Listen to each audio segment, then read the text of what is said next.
Welcome to Fearless Thinkers, the BTS podcast. My name is Masami Cookson, and our host is Rick Cheatham, our head of marketing at BTS. Today, he is joined by Adam Boggs, Melia Coury, and Matt Archer from the Sales and Marketing Center of Excellence at BTS. Hey, Rick, can you give us a preview of what you talked about? Sure, Masami. It was great to spend time with these three.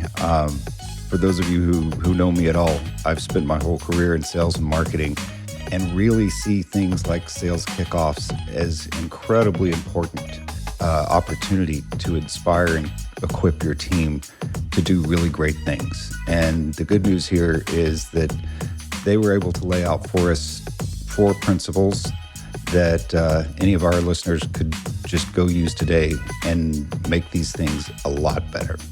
That's awesome. It's always helpful to get practical advice that you can use right away. Let's jump in. Wow, well, this is the first time we've had 3 folks join us at the same time, and I would like to thank you all for being here, and welcome. This is when somebody says something like, thanks. Thanks. Thanks, Rick, for having us. Thanks, happy to be here. So we're talking about sales kickoffs today. As someone who has been in sales and marketing pretty much my whole career, it seems like a staple. It seems like a given, but I'm wondering, in the world we live in now with technology working the way it does and communication working the way it does, why are people still doing sales kickoffs? Rick, I'll take that. This is Adam. I think the tried and true formula, right? Celebration, kind of a look to the past. How did we accomplish our goals from last year? Building excitement for the future, getting everyone together in person, even if it's virtual. The sort of recipe still exists. Yeah, and I'd have to say it's an opportunity for people to educate. In this world that we're in today, we've over-rotated to the education of people through product training and whatnot. But this is an opportunity to educate them on where we're going and why we're going there. I'd also add that it adds in this nice human element. A lot of times, this could be the first time that they're getting the whole sales org or go-to-market org together, and either if it's in person, first time meeting in person, even if it's over Zoom or virtual, it's giving them the opportunity to get to know these people outside of just a normal work setting. And that's invaluable. So Melia, I actually want to dig a little bit deeper into that because, again, as someone who has led many of these myself, I really looked at the sales kickoff as our big opportunity to inspire our team and get everyone aligned to kind of take the hill, for lack of a better way of saying it. How in the world does that happen over Zoom, especially when we're all exhausted by it after the last couple of years? I'd say it's a couple things. It's programming. So what does everything, the flow look like? It's the speakers and their presence and those added elements of maybe there's some fun music. And then at the end of the day, it's the content. What are you talking about? What are these people experiencing? Is it just product after product after product and overhashing things that have already been said? Or are they experiencing something new, seeing their customers in a new light, and getting to connect with other people in their organization they don't always get to talk to? What are some common mistakes that organizations are making in their sales kickoffs today? There's a lot of historical inertia.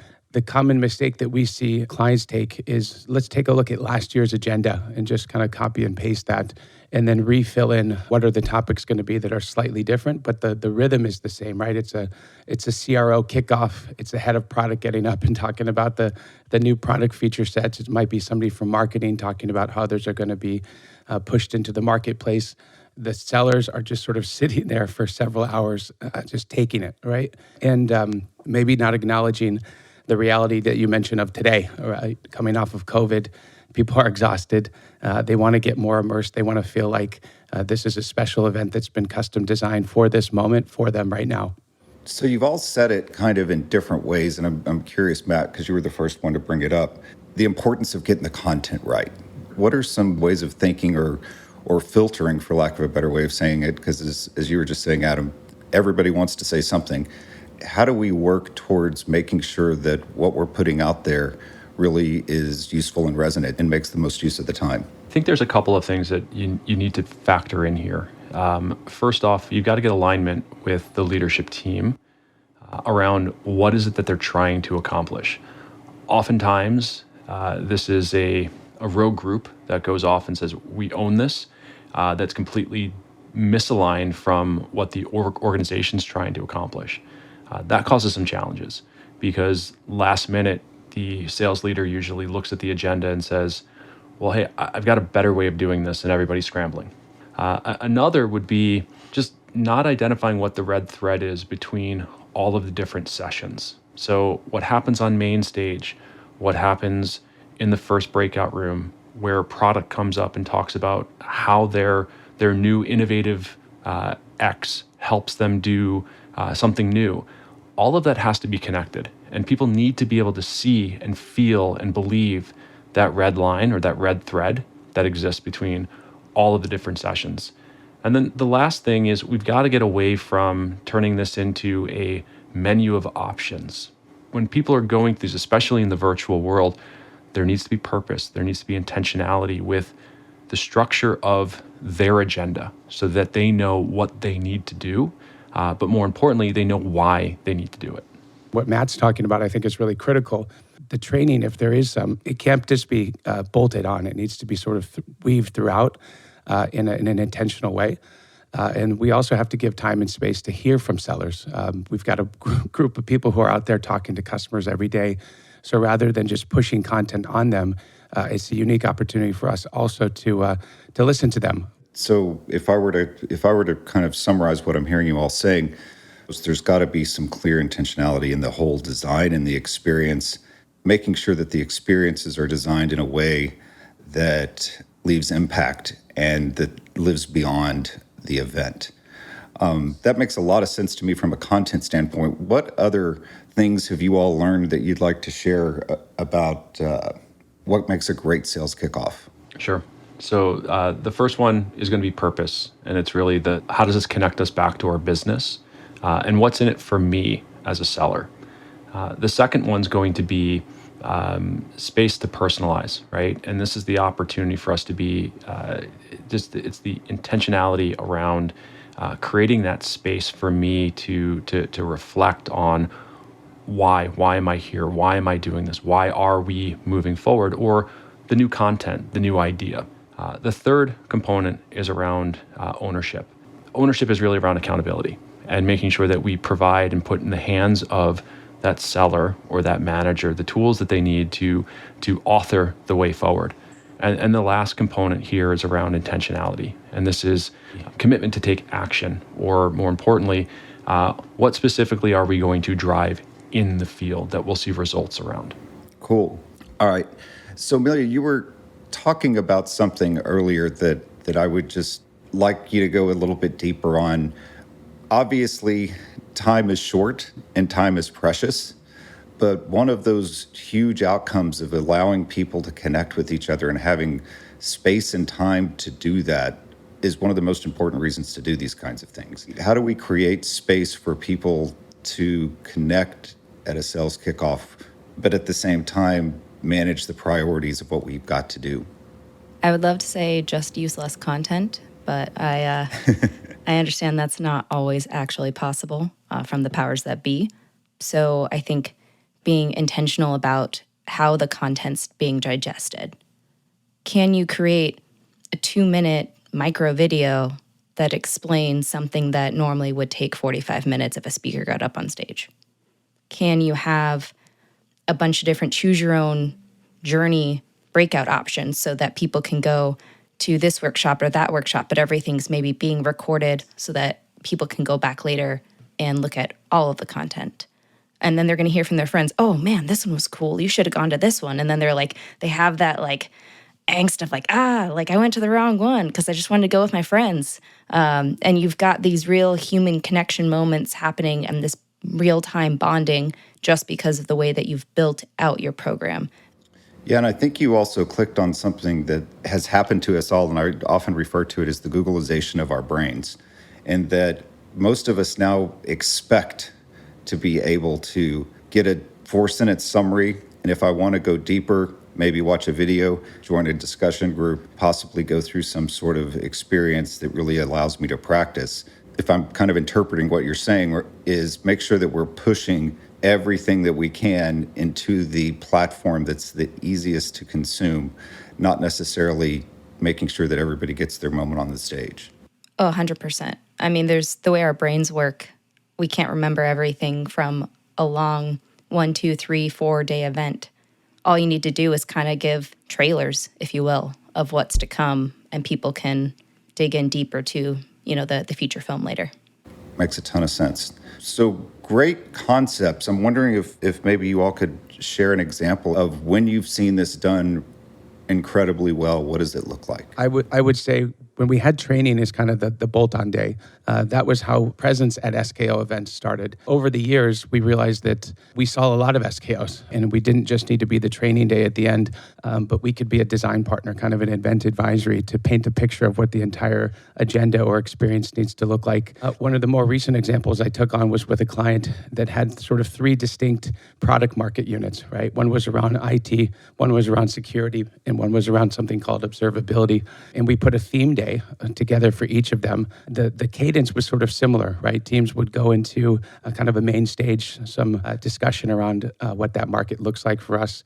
And then pretty quickly going into team breakouts to sort of discuss and debate the different competitors that we face. We put them into simulation, right, where they got to play a competitor selling against themselves, playing it themselves, selling against a different market player, and then ultimately going into what we call an idea hunt, where people get to come up with new ideas around how they would do this in the marketplace today and have those rated by team members. And then the next day was sort of a similar theme, right, but a different approach to given the different product segment. And I'll share a slightly different example where we were the precursor to the experience to set up their leadership team for not only success during their broader SKO, but to set context for how they were going to proceed in the rest of the year. This is the company that had been doing incredibly well, growing like a weed, but more importantly, they had been not only financially growing like a weed, but also from a personnel perspective. And this was a great opportunity to bring together over 200 people in an environment where most of them had not met each other over the last probably 3 years that they had been working together. And what they actually needed to do was not align around the excitement of the company and the growth strategy. It was actually to align around the direction that they wanted to go. And working with their CRO, we were able to set context for what does it feel like to be in the CRO in this fast-growing company? What are all the different types of decisions that I would have to make? But more importantly, what are all the decisions that they have to make that, and the prioritization around those decisions that would enable the company to continue to grow? Because everything was on the table. How did they land on what the critical few were going to be for that upcoming year? And as part of this experience, we helped them identify their 6 go-to-market strategies for the year, and then enabled the sales leaders and sales managers to get their arms around them through a simulation of what is it going to take for us to execute this, not just at our level, but also how do we push that down through the rest of the organization. And Rick, if I can just add one more example. One of the challenges that we often find with clients that we work with is they always want us to get customers involved. The best ones put a customer panel at the end of the experience, right, where they get their top 3 buyers. They fly them in from all over the world or put them on a virtual screen, and it's kind of a long 30-minute conversation with a Q&A. One of our clients we worked with, we got a little bit more creative, and we still did a panel. But prior to that, for the full day and a half, we actually had those customers involved throughout a simulation that we actually had built prior to with them, where the sellers actually got to sort of take off their selling hats, take on one of the roles of somebody who is in marketing and sales, somebody who is in engineering, right? Somebody who is in product development, going through the different scenarios, trying to decide on what is the right approach to drive the metrics that they were most interested in, and then having those teams come together and essentially run the entire company together. And so then when the customers got up to debrief and to talk, they were discussing the trade-offs, right? The simulation choices that the teams had made. And, people said, look, I see a lot of you chose option A. I tried option A actually in real life. Here's what happened. So option B might actually be the right one for you guys to think about for my business and my approach. It was really successful. It was an interactive way to get customers and sellers working together. Cool. Sounds like a great experience. Rick, I think the only thing I would put out there is, while these principles are critical to successful sales kickoffs, these principles, this approach, this belief is relevant to any large scale event that a client is putting on, because diving into and tapping into purpose of the organization or of the team, providing some space for reflection and personalization for the individual, creating an opportunity for ownership or ultimately the authorship of the way forward, and then being intentional about the commitments that we're going to take moving forward. Those are all principles that will align incredibly well to any event that people are putting on. It just happens that we're talking about sales here, but many, many events, whether it's HR, whether it's a leadership offsite, whether it's something else, even a product launch, all of these principles can hold true. And it really just comes down to who are you serving? And at the end of the day, at the center of any of these experiences, it's about serving the team immediately so that they can better serve their customers.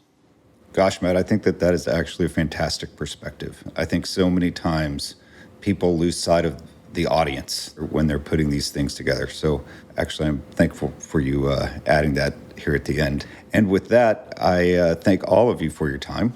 And I'm sure we'll have lots to talk about as needs in the world of SKOs continue to evolve and great new ideas surface. So thanks for joining me today. Thanks, Rick. Thanks, Rick. If you'd like to stay up to date on the latest from the Fearless Thinkers podcast, please subscribe. Links to all of the relevant content discussed in today's podcast are in the show notes, or you can always reach us at bts.com. Thanks again.